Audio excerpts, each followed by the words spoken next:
اگر تمہاری دعا سے میں اس عذاب سے اور میری قوم اس عذاب سے نکل گئی اور بچ گئی تو تمہارے پر میں ایمان لاؤں گا. اور دوسری بات یہ ہے کہ تم قوم کو میری غلامی سے آزاد کرنا چاہتے ہو کہ بنی اسرائیل ان پر ظلم کیوں کرتے ہو, میرے حوالہ کرو تو میں تمہاری قوم کو تمہارے حوالہ کر دوں گا.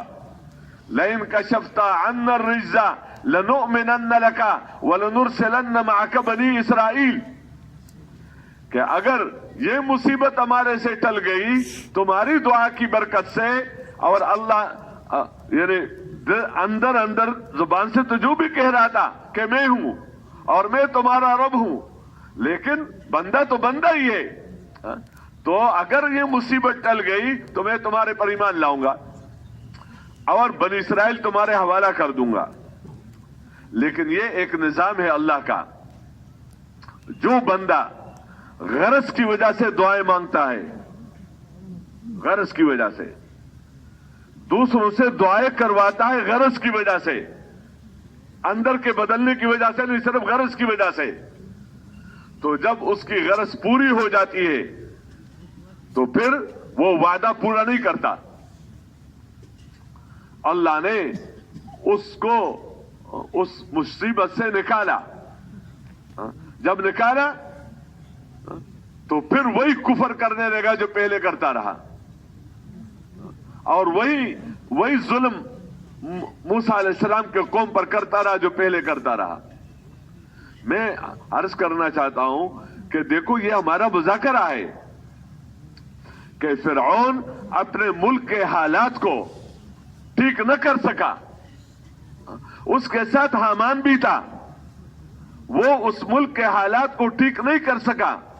یہ تو اس وقت بندہ چیخے اور زور زور سے بولتا ہے کہ جب اس نے بھی چاہا اور اللہ نے بھی چاہا. اس نے کوئی کام کرنا چاہا, کوئی مسئلے کو حل کرنا چاہا اور اللہ نے بھی چاہا تو وہ مسئلہ حل ہو جاتا ہے.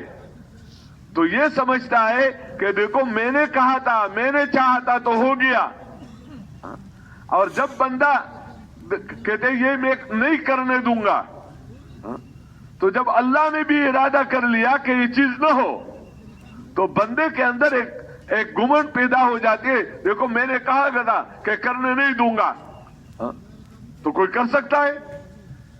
وہ تو اس لیے کہ آپ نے کہا تھا کہ نہیں کرنے دوں گا, اللہ نے بھی ارادہ کیا کہ نہ ہو, تو تمہارے اس فیصلے کی وجہ سے نہ ہوا, وہ تو اللہ ہی نے, اللہ کے نہ چاہنے کی وجہ سے ہوا. اور تم نے جو ارادہ کیا تھا کہ یہ ہوگا وہ ہوگا, وہ تو جب اللہ نے چاہ لیا تو ہو گیا. پتہ تو تب چلے گا کہ جب تم کرنا چاہو اور اللہ نہ کرنا چاہے. فرعون چاہ رہا تھا کہ موسیٰ علیہ السلام پیدا نہ ہو, کتنی اسکیمیں اس کے لیے بنائی. نمرود چاہ رہا تھا کہ ابراہیم علیہ السلام پیدا نہ ہو, اللہ چاہ رہا تھا کہ موسیٰ علیہ السلام پیدا ہو جائے, اللہ چاہ رہا تھا کہ نمرود پیدا ہو جائے. تو جو وہ ہوا جو اللہ نے چاہا, تو ابراہیم علیہ السلام پیدا ہوئے, موسیٰ علیہ السلام پیدا ہوئے. وہ نہیں ہوا جو فرعون چاہ رہا تھا. پھر پیدا ہونے کے بعد فرعون چاہ رہا تھا کہ زندہ نہ رہے, قتل کیا جائے. اللہ نے چاہا کہ بچا لیا جائے, بچانا اللہ کا کام ہے, تو اللہ نے بچا لیا. فرعون کے گھر میں اللہ نے اس کو پالا. میرے محترم دوستوں اور بزرگوں اور بھائیوں, یہ بات اندر راسخ ہو جائے کہ انسان کے جو حالات ہیں ان حالات کو اللہ نے چیزوں کے ساتھ نہیں جوڑا, ورنہ چیزیں والوں کے پیچھے بندہ پھرے گا کہ میرے پاس چیزیں کم ہیں اور اس کے پاس چیزیں زیادہ ہیں, تو پھر مال اور مالداروں کے پیچھے پھرے گا, ملک اور ملک والوں کے پیچھے بھاگے گا, چیزوں اور چیزوں والوں کے پیچھے بھاگے گا اور اپنے عمل کو بگاڑے گا. یہ سمجھے گا کہ میں تو بس میرے پاس تو کچھ بھی نہیں ہے, میں کیا ہوں. میرے محترم دوستوں اور بزرگوں اور بھائیوں, اللہ جل شانہ کا یہ نظام ہے کہ جتنے بھی حالات ہیں ان حالات کو اللہ جل شانہ نے بندے کے اعمال کے ساتھ جوڑا ہے. بس اعمال اچھے تو حالات اچھے، اعمال خراب تو حالات کیا ہے؟ حالات خراب. اب یہ کتنی جہالت ہے کہ حالات خراب ہوئے اعمال کے خرابی کی وجہ سے، اور بندہ سمجھے کہ پیسوں کی کمی کی وجہ سے. حالات ٹھیک ہوئے اچھے اعمال کی وجہ سے، اور بندہ سمجھے کہ نہیں یہ چیزوں کی وجہ سے.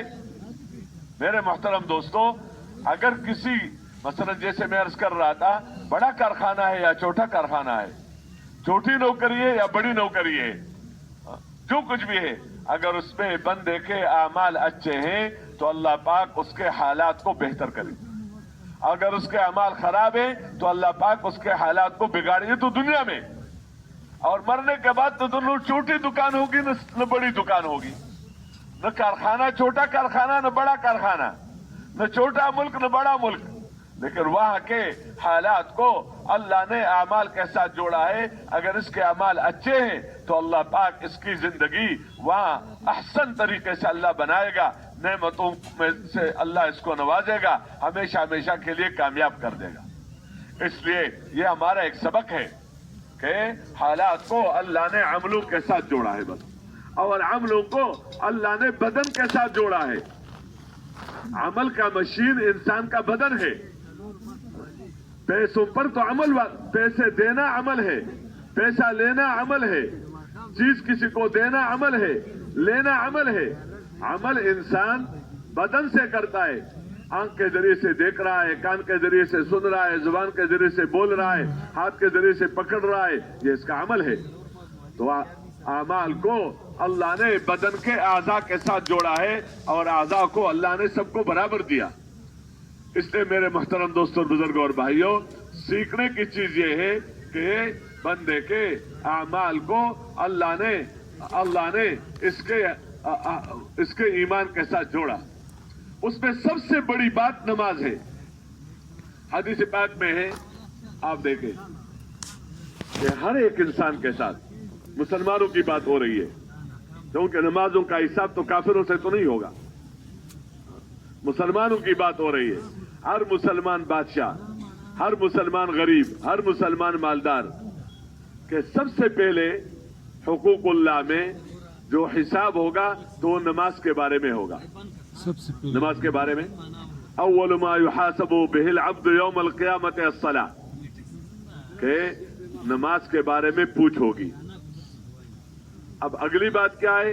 اگر اس کی نماز اچھی اور پوری نکل آئی، فَإِن صَلَحَتْ صَلَاتُهُ، اگر اس کی نماز اچھی اور پوری نکل آئی تو اس کی وجہ سے اس کے باقی اعمال بھی ٹھیک ہوں گے. سائر عمل ہی آیا ہے کہ اس کے بدن سے جتنے اعمال ہیں یہ سب ٹھیک ہو جائیں گے. اس کا دیکھنا ٹھیک ہو جائے گا، اس کا سننا ٹھیک ہو جائے گا، اس کا بولنا ٹھیک ہو جائے گا، اس کا سوچنا ٹھیک ہو جائے گا، اس کا دینا لینا ٹھیک ہو جائے گا. اگر اس کے نماز کیا ہو جائے؟ ٹھیک ہو جائے. تو گئے جتنے بھی اعمال ہیں ان اعمال کو جوڑا نماز کے ساتھ، اور حالات کو جوڑا کس کے ساتھ؟ اعمال کے ساتھ. کہ اگر نماز اچھی تو زندگی اچھی، اور اگر نماز خراب تو زندگی خراب.